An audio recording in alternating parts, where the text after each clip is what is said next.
Hello, പുതിയൊരു വീഡിയോയിലേക്ക് എല്ലാവർക്കും സ്വാഗതം. ഇന്ന് ഞാൻ തയ്യാറാക്കാൻ പോകുന്ന റെസിപ്പി എന്ന് പറയുന്നത് കാടമുട്ട കൊണ്ടുള്ള റെസിപ്പിയാണ്. കാടമുട്ട റോസ്റ്റ്. നിങ്ങൾക്ക് എല്ലാവർക്കും അറിയാമായിരിക്കും കാടമുട്ട എന്ന് പറയുമ്പോഴത്തേക്കും അതിൻ്റെ ഗുണങ്ങളും എല്ലാവർക്കും അറിയാമെന്ന് വിചാരിക്കുന്നു. ഇത് ആസ്മയ്ക്കും ചുമയ്ക്കൊക്കെ ഭയങ്കര നല്ലതാണെന്നാണ് പറയുന്നത്. അതുപോലെ തന്നെ 1000 കോഴിക്ക് അര കാട എന്ന് നമ്മളൊരു പഴഞ്ചൊല്ല് പറയുന്നത്. അത്രയും ഗുണം ആയതുകൊണ്ടാണ് നമ്മളങ്ങനെ പറയണത്. അപ്പോൾ ഞാൻ ഇന്ന് തയ്യാറാക്കാൻ വേണ്ടിയിട്ട് അതിന് ഒരു 3 പാക്കറ്റ് കാടമുട്ട എടുത്തിട്ടുണ്ട്. അത് ഓരോന്നായിട്ട് കട്ട് ചെയ്തെടുക്കണം. കട്ട് ചെയ്തതിന് ശേഷം നമ്മൾ ബോയിൽ ചെയ്യുന്ന പാത്രത്തിലേക്ക് നമ്മൾ നേരത്തെ കട്ട് ചെയ്ത് വെച്ചിട്ടുള്ള മുട്ട ഓരോന്നായിട്ട് ഇട്ട് കൊടുക്കണം. ഈ കാടമുട്ട ക്ലീൻ ആണെങ്കിൽ നമ്മൾ വാഷ് ചെയ്യേണ്ട കാര്യമില്ല. അത് ക്ലീൻ അല്ല നമുക്ക് തോന്നുകയാണെങ്കിൽ ഒന്ന് വാഷ് ചെയ്തേക്കണം. അപ്പോൾ എല്ലാം ഓരോന്നായിട്ട് വളരെ പതിയെ തന്നെ പാത്രത്തിലേക്ക് വെച്ചിട്ട് ഫ്ലെയിം ഒന്ന് ഓണാക്കി കൊടുക്കണം. ഓണാക്കി കഴിഞ്ഞതിന് ശേഷം നമുക്ക് 1 സ്പൂൺ ഉപ്പിട്ട് കൊടുക്കണം. അത് പൊട്ടിപ്പോവാതിരിക്കാനായിട്ടാണ് ഉപ്പിട്ട് കൊടുക്കുന്നത്. മുട്ട ബോയിലാകുന്ന സമയത്ത് നമുക്ക് മസാല തയ്യാറാക്കാം. അതിനായിട്ട് ഞാനൊരു കടായി അടുപ്പത്ത് വെച്ചിട്ടുണ്ട്. അതിനുശേഷം ആവശ്യത്തിനുള്ള എണ്ണ ഒഴിച്ചു കൊടുക്കണം.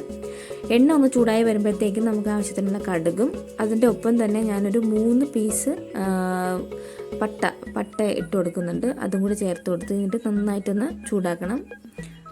ഇതൊക്കെ ഒന്ന് പൊട്ടുന്ന സമയത്ത് നമുക്ക് 2 വറ്റൽ മുളക് അതിലേക്ക് മുറിച്ചിട്ട് കൊടുക്കണം. എന്നിട്ട് നന്നായിട്ടൊന്ന് ഇളക്കണം. അതിനുശേഷം ഞാനിവിടെ ചേർക്കാൻ പോണത് ഇഞ്ചിയും വെളുത്തുള്ളിയും കൂടി ചതച്ചതാണ്. അതൊരു 1.5 ടേബിൾ സ്പൂൺ ഇട്ട് കൊടുത്തിട്ടുണ്ട്. അത് നന്നായിട്ടൊന്ന് വഴറ്റിയെടുക്കണം. കരിയാതെ നോക്കണം. നമ്മളെ ഫുൾ ടേസ്റ്റ് ഇതിലാണ് ഇരിക്കുന്നത്. കരിഞ്ഞു പോയാൽ ഫുള്ള് കുളമാവും.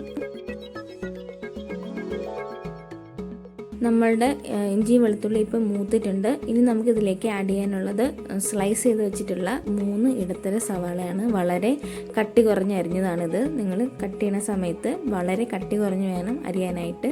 എന്നാലും നമുക്ക് നന്നായിട്ട് റോസ്റ്റ് ചെയ്ത് എടുക്കാൻ പറ്റുള്ളൂ. 3 മിനിറ്റോളം ലോ ഫ്ലെയിമിൽ നന്നായിട്ടൊന്ന് ഇളക്കി കൊടുക്കണം.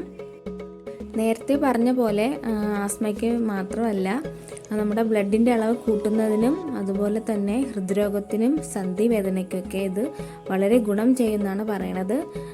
അതുപോലെ ഒരുപാട് വൈറ്റമിൻസ് ഇതിലടങ്ങിയിട്ടുണ്ട്. Vitamin A, vitamin B, B6, B12, iron, അങ്ങനെ ഒരുപാട് ഘടകങ്ങൾ ഇതിലടങ്ങിയിട്ടുണ്ട്.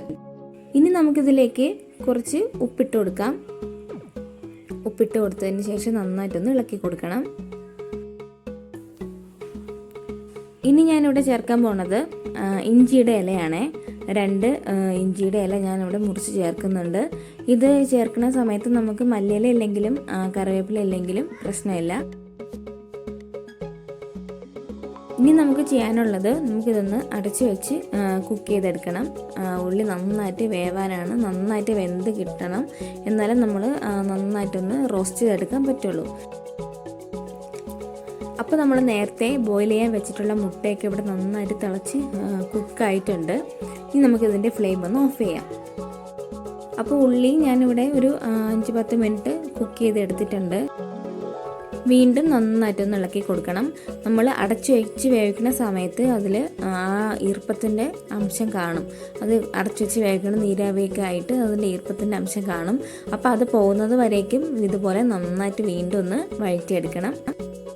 ഇത്രയും ആയിക്കഴിഞ്ഞാൽ നമുക്കിതൊന്ന് ഓഫ് ചെയ്യണം.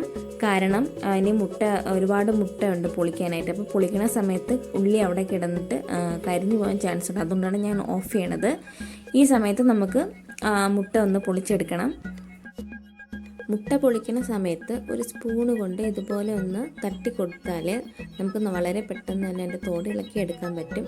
അതിൻ്റെ വെള്ളമൊന്നും പൊട്ടിപ്പോകാതെ നന്നായിട്ട് നമുക്കതൊന്നും അടർത്തി എടുക്കാൻ പറ്റും. ഒരു കുഞ്ഞു കാര്യം പറഞ്ഞോട്ടെ. ഒരു ചാനലിനെ പറ്റിയാണ്. 8ാം ക്ലാസ്സിലെ ഒരു കുട്ടിയാണ് അത് ചെയ്യണത്. ലെമീസ് എൻ്റർടൈൻമെൻറ്റ് എന്നാണ് എൻ്റെ പേര്, ചാനലിൻ്റെ പേര്. അപ്പോൾ ഞാൻ ചാനലിൻ്റെ ലിങ്ക് താഴെ ഡിസ്ക്രിപ്ഷനിൽ കൊടുത്തേക്കാം. നിങ്ങൾ അതൊന്ന് പോയി കണ്ടിട്ട് സബ്സ്ക്രൈബ് ചെയ്യണം. ഇഷ്ടപ്പെട്ടാൽ ലൈക്ക് ചെയ്യണം. നമുക്ക് നേരത്തെ ഓഫ് ആക്കി വെച്ചിട്ടുള്ള കടായി വീണ്ടും ഫ്ലെയിം ഓൺ ആക്കണം. അത് കഴിഞ്ഞിട്ട് ഒരു 1.5 സ്പൂൺ മുളക് പൊടി ഇട്ട് കൊടുത്തിട്ടുണ്ട്. അതിൻ്റെ കൂടെ തന്നെ ഒരു 1/2 സ്പൂൺ മഞ്ഞൾപ്പൊടിയും 1 സ്പൂൺ മല്ലിപ്പൊടി ഇട്ട് കൊടുത്തിട്ടുണ്ട്. 1.5 സ്പൂൺ ഗരം മസാല പൊടി ഇട്ട് കൊടുത്തിട്ടുണ്ട്. പൊടികളുടെ അളവൊക്കെ നിങ്ങളുടെ എരിക്കും നിങ്ങളുടെ ഇഷ്ടത്തിനും അനുസരിച്ചിട്ട് മാത്രം ചേർത്താൽ മതി. അതിനുശേഷം ഒരു 5 മിനിറ്റോളം നമുക്ക് നന്നായിട്ട് ലോ ഫ്ലെയിമിലൊന്ന് സോട്ട് ചെയ്തെടുക്കണം. അതിൻ്റെ ഒരു പച്ച മണം, പച്ച ഫ്ലേവർ ഒന്നും മാറുന്നതിനായിട്ടാണ് ഇങ്ങനെ ചെയ്യണത്. പൊടികളൊക്കെ മൂത്തതിന് ശേഷം ഇതിലേക്ക് ഞാൻ 1 സ്പൂൺ സോയ സോസ് ചേർത്ത് കൊടുക്കുന്നുണ്ട്. അതുപോലെ തന്നെ 1 സ്പൂൺ ടൊമാറ്റോ സോസ് ഒഴിക്കുന്നുണ്ട്. വീണ്ടും നന്നായിട്ടൊരു 3-4 മിനിറ്റ് നന്നായിട്ട് ഇതൊന്ന് സോട്ട് ചെയ്തെടുക്കണം.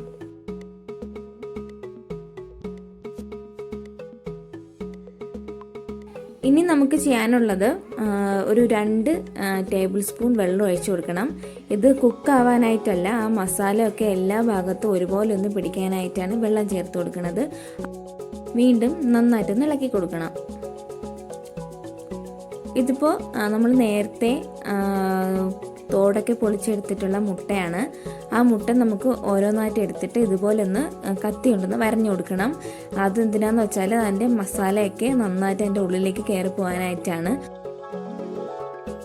എല്ലാ കുഞ്ഞു മുട്ടയും ഇതുപോലെ ഒന്ന് വരഞ്ഞെടുക്കണം.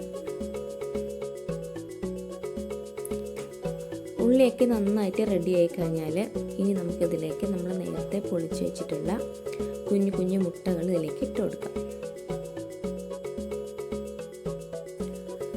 മുട്ടയൊക്കെ ഇട്ട് കൊടുത്തതിന് ശേഷം പൊട്ടിപ്പോവാതെ വളരെ പതിയെ എല്ലാ ഭാഗത്തും ഒന്ന് ഇളക്കി സ്പ്രെഡ് ചെയ്ത് കൊടുക്കണം. പൊട്ടിപ്പോവാതെ നോക്കണം. ഒരു 2-3 മിനിറ്റ് നമുക്ക് എല്ലാ ഭാഗത്തും ഇതുപോലെ മസാല ഒന്ന് ഇളക്കി യോജിപ്പിച്ചെടുക്കണം. അതിനുശേഷം ഒരു 2 മിനിറ്റ് നമുക്ക് ഇതുപോലെ ഒന്ന് അടച്ചു വെച്ച് വേവിച്ചെടുക്കാം. ഇപ്പോൾ 2 മിനിറ്റ് ആയിട്ടുണ്ട്. നമ്മുടെ എഗ് റോസ്റ്റ് ഇവിടെ റെഡി ആയിട്ടുണ്ട്. അപ്പോൾ മസാലയൊക്കെ നന്നായിട്ട് മുട്ടയിലേക്ക് നന്നായിട്ട് പിടിച്ചിട്ടുണ്ട്, നമുക്ക് കാണാൻ പറ്റും. നന്നായിട്ട് അത് പാകമായിട്ട് വന്നിട്ടുണ്ട്. അപ്പോൾ ഇതാണ് ഇന്നത്തെ റെസിപ്പി. എല്ലാവർക്കും ഇഷ്ടമെന്ന് വിചാരിക്കുന്നു. നിങ്ങൾക്ക് എല്ലാവർക്കും ഇഷ്ടമായെങ്കിൽ നിങ്ങൾ പ്ലീസ് ഒന്ന് ലൈക്ക് ചെയ്യണേ. അതുപോലെ തന്നെ സബ്സ്ക്രൈബ് ചെയ്യാത്തവരുണ്ടെങ്കിൽ പ്ലീസ് ഒന്ന് സബ്സ്ക്രൈബും ചെയ്യണം. നിങ്ങളുടെ കമൻറ്റ്സ്, അത് നെഗറ്റീവ് ആയാലും പോസിറ്റീവ് ആയാലും നിങ്ങളുടെ കമൻറ്റ്സും കമൻറ്റ് ബോക്സിൽ കമൻറ്റ് ചെയ്യണം. പുതിയൊരു വീഡിയോയുമായി വരുന്നത് വരേക്കും ബൈ.